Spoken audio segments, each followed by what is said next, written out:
ол фиал. Жалпы жетістіктер екіге бөлінеді. Дұрыс жетістіктер және бұрыс жетістіктер. Аф'аль сахиха, аф'аль муъталь. Сахих деген дұрыс, муъталь бұрыс бол.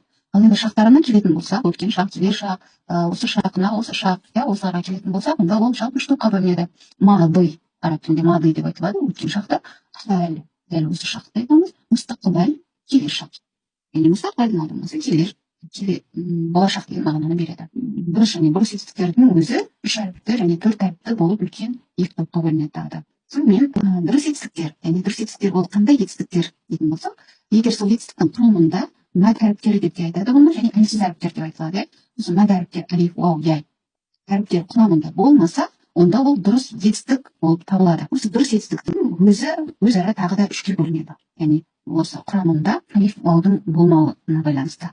Ол былай, нақ дұрыс жетістік, ол яғни сәлим, сәлим, шараха, сәбәна, шараха деген түсіндірді, сәкана өмір сүрді. Амиля жұмыс істеді. Бұл жерде шараха деген түсіндік. Шараха. Яғни құрамында алиф жоқ, уау жоқ, яй жоқ. Көріп тұрсың?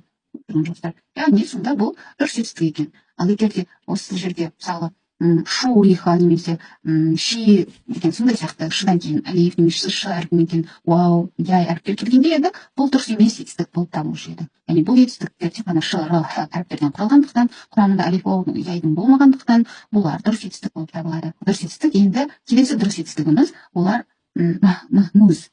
Аударатын болсақ, хамзалы болып аударылады. Махмуз, яғни хамза.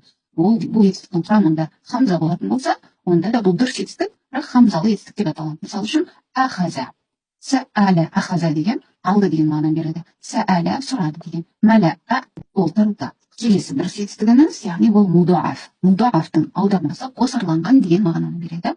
Яғни жаңағы дұрыс жетістік деп айттық қой, ол фа'аля, жетістік фи'ал деп аударылады. Яғни соның ләм және айн әріптерінің орнында бір ғана әріп тұратын болса, осы мудуаф дейді. Яғни негізі үш әріптен құралады дедік, фа'аля немесе шараха.